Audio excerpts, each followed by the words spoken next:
اللہ الرحمن الرحیم قال النبی صلی اللہ علیہ وعلا آلہ وصحبہ وبارک وسلم من سکت علی الحق فہو یخرف الشیطان صدقت یا رسول اللہ صلی اللہ تعالی علیہ وعلا آلک وصحبک وبارک وسلم تسلیما کثیرا کثیرا کثیرا۔ سبحان اللہ سبحان اللہ۔ رب ذوالجلال وحدہ لا شریک خالق و مالک کی حمد و ثنا، پھر درود لامحدود ذات مصطفیٰ محمد و احمد و حامد و محمود کی ذات پر، پھر شاہ صاحب سے لے کے جو آخر تک، اور پھر امت کا ہر وہ فرد جس کو آواز پہنچ رہی ہے، سب کو السلام علیکم ورحمۃ اللہ وبرکاتہ۔ وعلیکم السلام ورحمۃ اللہ وبرکاتہ۔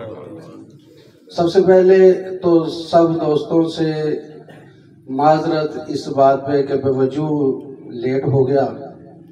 اس سے پہلے کبھی بھی نہیں ایسا ہوا، اور پہلی غلطی تو معافی ہوتی ہے۔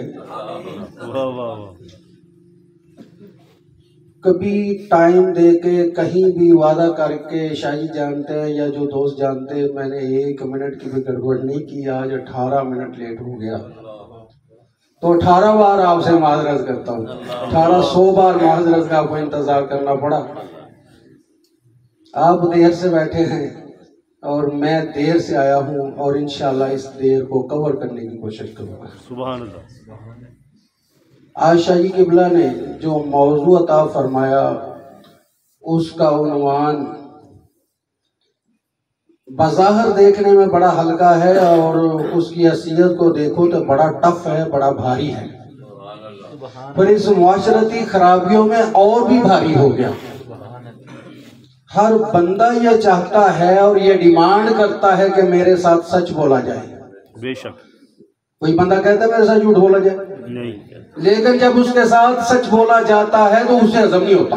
اللہ۔ بولنے والے کی سچ بولنا اتنا مشکل نہیں جتنا سننے والے کی اس کو سننا مشکل ہے، کہ اس کے باوجود ڈیمانڈ اسی کی میرے سے سچ بولا جائے۔ صحیح ہے۔ آج اخلاقی قدریں، انسانی حقوق، بنیادی حقوق کیوں تباہ ہو گئے، کیوں پامال ہو گئے؟ اسی لیے ہو گئے کہ نہ ہم سچ بولتے ہیں، نہ ہم سچ سنتے ہیں۔ دین کی ڈیفینیشن، اس کی ایکسلمیشن، دینی تشریحات بھی ہم نے اپنی مرضی کے مطابق ڈھال لی۔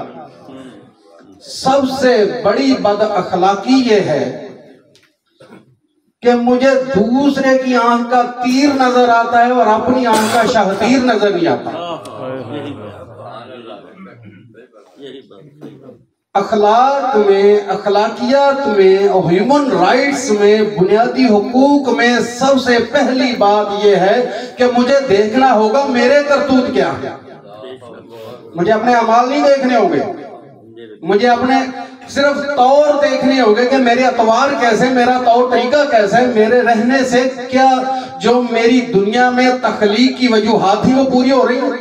اللہ اکبر۔ رب ذوالجلال نے فرمایا، حدیث قدسی ہے، جو حدیث قدسی ہوتا ہے رب تعالیٰ کا فرمان ہوتا ہے، بے شک۔ بس زبان مصطفیٰ ہوتی ہے اور درمیان میں راوی جبریل ہوتا ہے، اس لیے حدیث قدسی کو فرمان رب تعالیٰ کہنا چاہیے۔ سبحان اللہ۔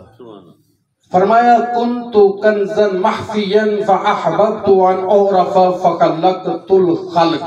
سبحان اللہ۔ صدقتا۔ میں ایک خفیہ خزانہ تھا، میں ایک خفیہ خزانہ تھا، مجھے شوق ہوا، مجھے محبت ہوئی کہ میں پہچانا جاؤں، تو میں نے خلق کو تخلیق فرمایا۔ اس کو فرمایا خلق، مخلوق کو نہیں۔ مخلوق اور خلق میں فرق ہے، ضابطے کی بات ہے۔ ہر جگہ جہاں چلے جاؤ، علماء سے پوچھو، صرف نحو کے ماہرین سے پوچھو، فعل، فاعل اور مفعول، بے شک وہ رب تعالیٰ فاعل ہے، اور فاعل کیا ہے؟ وہ فاعل حقیقی ہے۔ اس کے فائل ہونے میں بھی کوئی کائنات میں اس کی ذات و صفات میں شریک نہیں. بے شک. ہر لحاظ میں رب تعالیٰ کی جو صفات ہیں وہ بھی عین ذات ہیں. سبحان اللہ. ذات ربوبیت کا عرفان کیا ہے؟ ذات ربوبیت کا عرفان کیا ہے؟ وہ ہر دور کا صوفی جانتا ہے. ہر دور کا صوفی جانتا ہے، عالم نہیں جانتا. عالم بھی ایک فائل ہے، اور صوفی کیا ہے؟ صوفی ایک اس ذات کا نام ہے جس کی نظر فائل پہ بھی ہو، فعل پہ بھی ہو، اور مفعول پہ بھی ہو. سبحان اللہ. فائل کرنے والے کو کہا جاتا ہے، فعل جس کو کیا جائے وہ ہوتا ہے، مفعول جس پہ ہوا جائے. وہ فائل حقیقی لا شریک فی ذاتہ و صفاتہ. اور آپ کو مخلوقات میں اس نے پوری مخلوقات کو، جو اشرف المخلوقات کہا جاتا ہے، انسان وہ ہے مخلوقات میں کہ جو اپنی تخلیقات میں یگانہ ہے. بے شک. پوری مخلوقات آج کیوں پریشان ہے؟ اس لیے پریشان ہے کہ اس نے اپنا تعارف نہیں جانا، اور اس انسان کے اس باڈی سٹرکچر کو، اس مادی ڈھانچے کو تعارف کرانے کے لیے رب تعالیٰ نے قسمیں فرمائی. قرآن پاک کتنی قسمیں فرمائی؟ تین کی قسم، وَالزَّيْتُونِ زیتون کی قسم، وَطُورِ سِنِينَ اور طور سنین پہاڑ کی قسم. آگے وَهَذَا الْبَلَدِ الْأَمِينَ اور شہر مکہ کی قسم. سبحان اللہ. اچھا، شہر مکہ کی قسم کیوں فرمائی؟ یہ ہماری اخلاق کی تربیت کا نظام ہے. شہر مکہ سبحان اللہ. 40 سال جو سرکار کی ظاہری حیات اعلان نبوت سے پہلے کا جتنی میرے آقا کی سیرت ہے وہ ہے کیا؟ اگر وہ 40 سال کائنات میں نہ دیکھے ہوتے تو آج دنیا کو اخلاقیات کی اور بنیادی حقوق کی کبھی سمجھنا تھا. وہ 40 سال میرے آقا نے دنیا کو بتایا کہ لوگوں دیکھو انسان ایسے ہوتے ہیں، بندے ایسے ہوتے ہیں، اور یہ انسانی حقوق ہے. سب سے بڑی اخلاقی رواداری سچ بول کے سچائی کے ساتھ ہو جانا. بے شک. بے شک. جس کو رب تعالیٰ ایماندار فرمائے اس کے ایماندار ہونے میں کوئی شبہ ہے نہیں. اور عقل کے مطابق وہ جھوٹا بھی ہو سکتا ہے. ایماندار کبھی جھوٹا ہوتا ہے. لیکن آج المیہ یہ ہے، آج خرابی یہ ہے کہ ایمان کے دعوے دار کام کرتے بے ایمان نہیں. سب سے بڑی معاشرے کی بات اخلاقی. کوالٹی ایشورنس، معیار کا یقینی ہونا اس معاشرے سے ختم ہو گیا. دعوے دار ایمان کے، اور جو بے ایمان ہے وہ کام کرتے ایمانداری کے. تم چیز خود بناؤ، میں خود چیز بناؤں، اس پہ میڈ ان جاپان، USA وغیرہ وغیرہ بے ایمانوں کے نام لکھ دوں تو ہمارا یقین کہتے ہیں یہ چیز درست ہے. اور آپ ایک اچھی چیز وہاں سے لے آئیں جن کو ٹھیک کہہ رہے ہیں، اس میں میڈ ان پاکستان لکھ دو، کون تبار کرے گا اس میں؟ کوئی کرتا ہے تبار؟ لاؤ کہاں کے اخلاق؟ سنت کے دعوے دار کہاں چلے گئے؟ سب سے بڑی سنت ہے سچائی. رب ذوالجلال نے فرمایا یا ایھا الذین آمنوا اتقوا اللہ، اے جو ایماندار ہو اللہ سے ڈرو. آگے کیا فرمایا؟ وَكُونُوا مَعَ الصَّادِقِينَ اور ہو جاؤ سچوں کے ساتھ. ثابت ہوا کہ ایمان گزارا نہیں کرتا. ایمان بھی تب کارآمد ہوگا جب بندے کے مزاج میں تقوی و طہارت ہوگی، اور بندہ صرف سچا نہیں ہوگا، سچوں کے ساتھ بھی ہوگا. بے شک. آقا کریم نے فرمایا وَانْصُرْ أَخَاكَ